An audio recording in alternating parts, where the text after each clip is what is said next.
kembali hidup muda hingga nanti.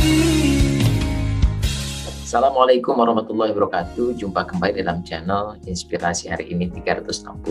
Setiap kita sebenarnya mudah untuk belajar. Masalahnya kadang cara atau gaya belajar yang diseragamkan dan berlaku secara umum tidak khusus kepada setiap anak yang notabene berbeda.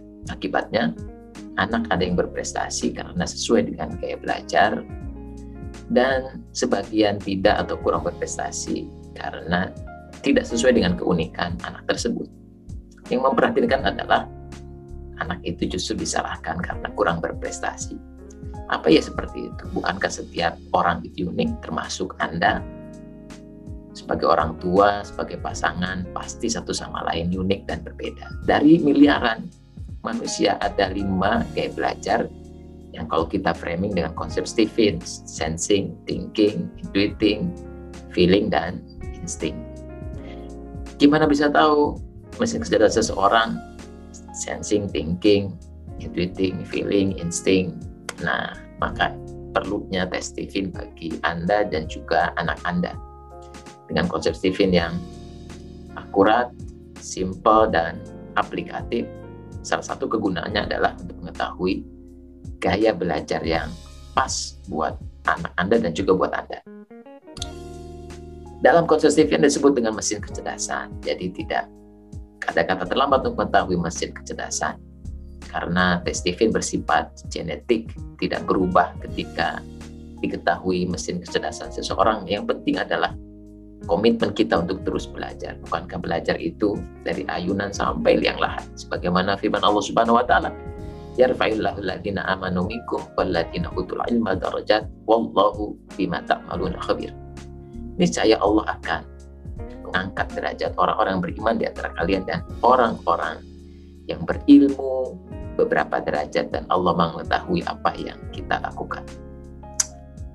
Jadi beruntung bagi mereka yang punya semangat belajar untuk terus belajar, dan siapapun yang meninggal dalam proses belajar maka meninggalnya dicatatkan sebagai syahid. Ilmu adalah cahaya, maka dibutuhkan kesabaran untuk terus belajar. Maka ikatlah cara belajar Anda dengan tulisan, dan tentunya belajar adalah aktivitas yang terus dilakukan oleh seseorang untuk mengetahui segala sesuatu dalam menjalani kehidupan di dunia ini. Sahabat semua, tentu setiap orang memiliki gaya belajar masing-masing yang bersifat unik. Nah, gaya belajar ini mesti disesuaikan dengan mesin kecerdasan seseorang. Dalam satu teori terkait dengan kecerdasan, kita kenal teori multiple intelligence. Ada 8 jenis kecerdasan dalam teori multiple intelligence yang diperkenalkan oleh seorang pakar pendidikan dari Universitas Harvard, yaitu Howard Gardner. 8 mesin kecerdasan itu ada kecerdasan logika, kecerdasan linguistik, kecerdasan interpersonal, personal, matematik, spasial, kinestetik, juga kecerdasan naturalis.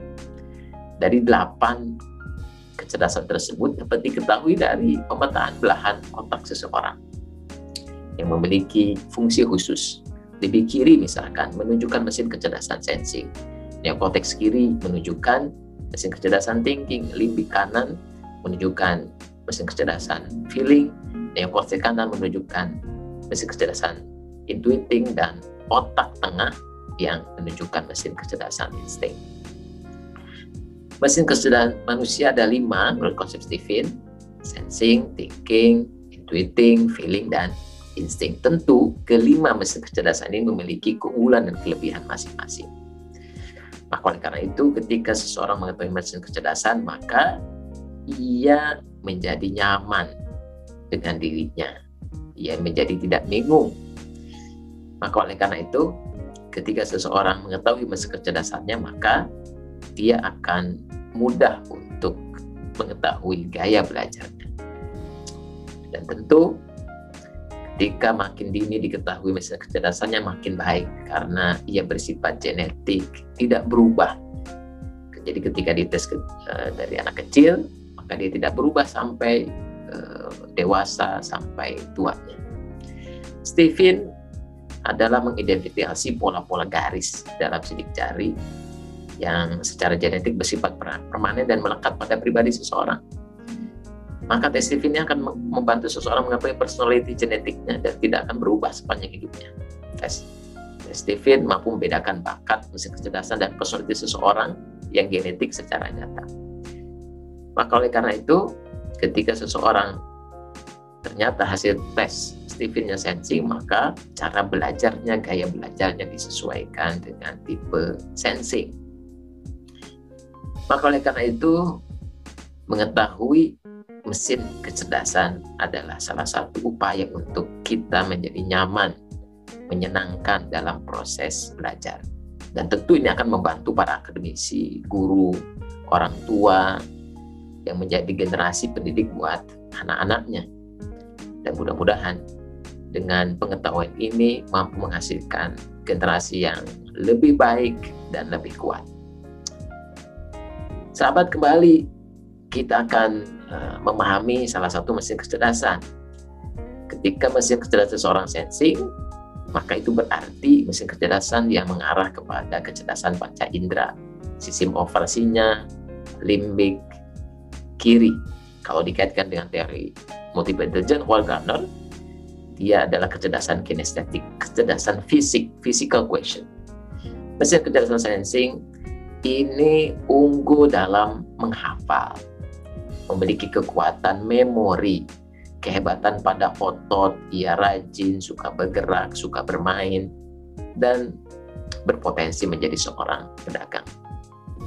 Maka dalam belajar, seorang sensing mesti melibatkan ototnya, menyentuh, memperagakan. Maka ia menyerap informasi kepada aktivitas fisik, aktivitas panca indera. Maka experimental learning, experience sangat membantu, juga alat peraga. Seorang yang sensing sangat senang bermain. Maka fasilitas dan olahraga sangat membantu dalam proses belajarnya. Ia rajin, dia suka menggunakan kekuatan ototnya. Dia senang berlelah-lelah, dia senang berkeringat, dia senang melakukan aktivitas fisik. Maka seorang sensing biasanya senang berolahraga.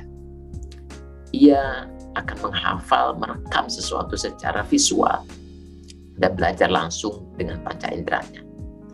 Maksudnya tipe sensing akan sangat mudah apabila dipelajarinya sesuatu yang bentuknya konkret, dapat dilihat, disentuh, diraba, dirasa.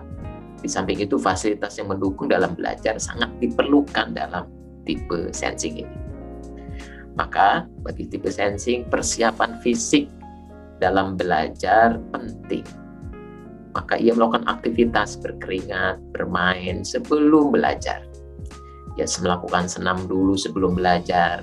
Karena itu akan merefresh otaknya, membuat moodnya menjadi oke. Dan anak sensing jangan dipaksa untuk tidur siang kalau dia tidak mau.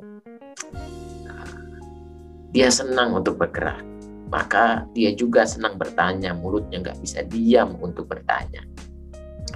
Maka dengan gerakan fisik ini, maka baterainya menjadi habis, sehingga kalau ia melakukan gerakan fisik di siang hari, maka di malam hari ia akan cepat tidur. Kalau tidak, maka di malam hari ia akan terus melakukan gerakan fisik, bermain, sehingga sulit untuk tidur.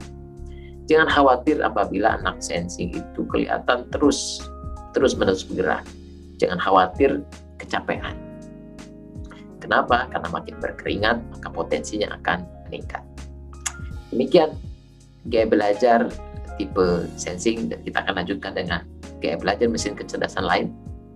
Dan tentunya dalam workshop Stephen Learning kita akan mempelajari banyak hal terkait dengan gaya belajar, metode belajar, persiapan belajar, evaluasi belajar, kalibrasi belajar, dan sebagainya. Sampai jumpa dalam gaya belajar yang lainnya. Semangat permanen membangun surga hari ini. Stephen, nyalakan jalan cahaya.